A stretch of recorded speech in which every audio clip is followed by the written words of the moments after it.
Hi, Misha here, and in this video we're going to talk about Chuck Yeager's famous sound-breaking flight, October 1947, and the X-1, the Bell X-1 he flew with its B29 Mothership.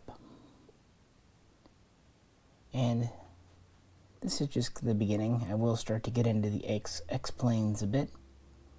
But first, I want to tell a story.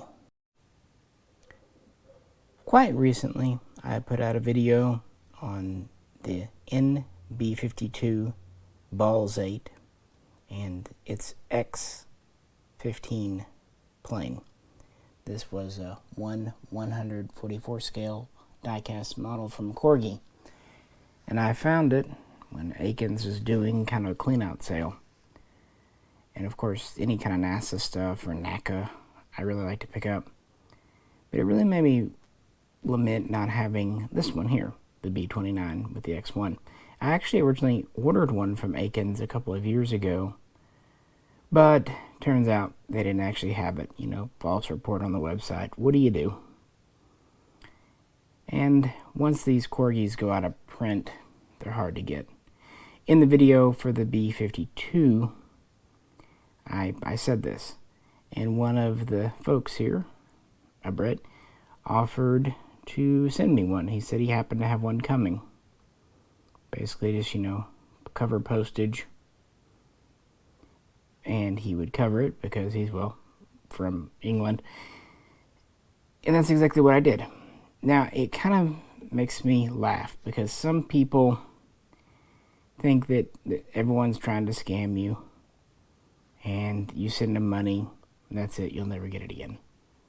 My thought was, I have no reason to think he would do that, and even if so, oh well, I'm out a few bucks. But if it works out, I get something I want for a really good price. Worth the risk to me. And actually, this came in quite quickly. Obviously, he's 100% truthful and honest. There's no problem there. It came in the box. He even warned me the box was a little tattered before sending. I didn't care because I don't collect boxes. Got it in here.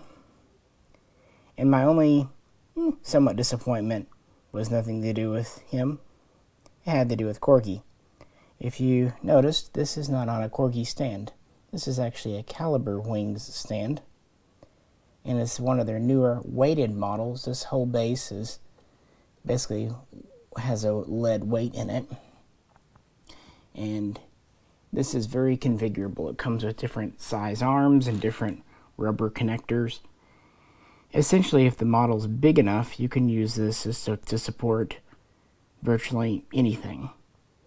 And the reason I ended up taking one of these and fitting it to this was because the Corgi stand did not allow for the X1 to be mounted in the bomb bay and it be on the stand. You could mount it and have it on the wheels, and if you had the plane in flight mode on the stand, it had a little clear plastic cheesy thing to put the X1 on that makes an Eagle Moss stand look luscious in comparison, and I wasn't content with either.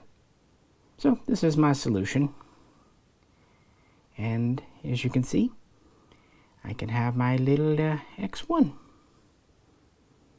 So this video is mostly just to say thank you to a Brit and announce that I will start to cover the X-planes, X1, X3, X15, X29, here in the future. But for right now, just wanted to focus on this a bit, talk about the model, so on and so forth. Another thing he told me, he is a little disappointed that the X1 is basically plastic. There might be a metal core. I was kind of expecting that. I've had the Dragon models before, and I know how they are. And I've got the Meteor and V1 Doodlebug set from Corgi, And in that one, the doodlebug is plastic too, so I was kind of expecting it. It's got a little bit of weight to it, but this is not hollow. But yeah, this is Chuck Yeager's Bell X1, the original. This whole thing started way back in World War II. In 1942, the British began a program to develop a supersonic aircraft. The company mostly in charge was Miles, and they had a very advanced concept and even started working on a prototype called the M52. In 1945, the U.S. government, the U.S. Army Air Forces, signed the contract with Bell to produce 3, hopefully transonic test aircraft prototypes that it could use itself. They signed that in around March of 1945. And they were hoping these would be able to get up to about 800 miles per hour, fly at about 35,000 feet. And they were really hoping originally that they could take off and land on their own power. This was kind of quickly dropped. Honestly, right after the war ended, it's kind of no longer necessary because they were still thinking in terms of fighters. And Bell experimented with turbojet engines, or a combination of turbojet and rocket, but in the end, for size and weight reasons, they went with the liquid fuel rocket, ethyl alcohol and liquid oxygen mix. They tried several other chemicals. It's just what worked. And their first plane was ready and would be flown as a glider in January 1946, and there would be several other glide tests that year, and it would have its first powered flight at the end of the year in December, initially achieving a speed of Mach 0.8. From that point through 1947, they would have several other test flights, but the Air Force, about to become independent from the Army, was losing patience, so in June, they essentially bought Bell out of the project and took over leadership. And that's where we get Captain Chuck Yeager. He came in and prepped to do his historic flight, October 14, 1947. Since the idea of taking off from the ground and trying to achieve transonic speeds was dropped after the war, and since a lot of B29s were free for the asking in the Air Force, 2 B29s were converted into motherships, or as it was kind of humorously named, Fertile Myrtles. Each one was assigned a specific kind of test aircraft, and this one, of course, had the X1. It basically just had its bomb bay modified to carry the X1. The aircraft is just shy of 31 feet long and really didn't weigh any more than a big bomb. So, yeah, I will say on the model, it does clip in very well. The tail goes up into the hull. There's a cradle that goes in the front. I'm not sure if it uses magnets like the B-52, if it just clips in very well. But either way, it's nicely secured.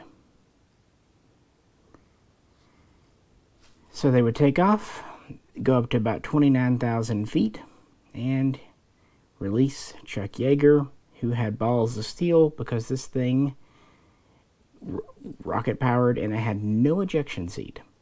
It had enough fuel for about 6 minutes of powered flight, and then it would take another few minutes to hit the ground as a glider.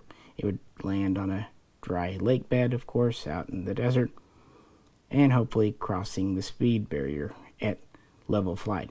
Previous aircraft had gone supersonic, but in dives and other things. This was the first powered level flight. And they'd had several test runs before, but this was the first attempt to really go at it. And they did. They hit Mach 1.06, so safely over the threshold, bit over 700 miles per hour. And after that, they would make multiple other flights In fact, the second prototype would start flying, and so by 1948, it was pretty routine. Interesting, in January 1949, Chuck Yeager would do the first and only powered takeoff from the ground and landing of an X-1. He got it up to about 23,000 feet, and then it would glide back down. So it could potentially take off from the ground, but of course, you're not going to get other performance. But these are test aircraft. They were designed to test performance of transonic and supersonic. They had to deal with compression issues, something that kind of plagued a lot of early U.S. aircraft like the P-38. And of course, the X-1 would give way to the X-1A, and then there would be several other versions culminating in the X-1E eventually. And it was the first of the X-planes, the experimental planes. And yeah, interestingly too, this was not a publicity stunt. Actually, far from it. When news leaked of Yeager's flight in December of 1947, the government threatened to sue. This was a military project. This was for military applications. Keep in mind, in 47, things were heating up with Stalin's Russia. The Berlin airlift and, the Korean War was only a couple of years off. Another interesting thing, the X-1 has straight wings, not swept wings. And many experts at the time, kind of rightfully, were suspicious, were skeptical that a truly straight-winged aircraft could go supersonic. Even at this point, they're starting to see the benefits of swept wings, although it's still, at this time, not fully understood. The hull, famously, is designed after a Browning .50 caliber bullet, leading to its name of the Flying Bullet, and that's pretty much what it is. It's a rocket body with wings. It does have an all-moving tail, at least after the first year. It originally wasn't made with it, but by 1947 it was given one. That was to help address some issues. And of course, today is one of the most historic aircraft. It predates NASA and leads into the NACA experiments of the 1950s. And I'm going to be honest with you, growing up watching movies like The Right Stuff, Chuck Yeager, yeah, he's probably one of the first names I really knew as a kid. And so I just thought it'd be neat to have this. Plus, I'm a sucker for B29 models too. And Corgi does a good job. You have pretty much all metal construction with moving propellers. Of course, you can do gear down, like I said. The only kind of negative with the Corgis, their cockpit isn't the best. It's better on their 172 scales, but in the 144, yeah. So in some ways, the Air Force Ones might be a little nicer, but overall, the Corgi do seem to have quality to them. And again, these older ones are predominantly all metal. They do several styles, including the Tupolev Tu-4, which I've brought to you in the past. But just really wanted to do this video to thank a Brit for this. And eventually, yeah, we'll get into doing some deeper dives into the X-planes, because they're kind of fun. Not everything needs or has to be military, right? With that said, I think I'll let you go. If you could, please do like, share, and subscribe. And if you'd like to help support the channel, please check out the link to, I don't know what I was saying. I've been talking a lot, so you can still check out the link to the Patreon over on the Mishaco, though. This is Misha. Catch you very soon next time.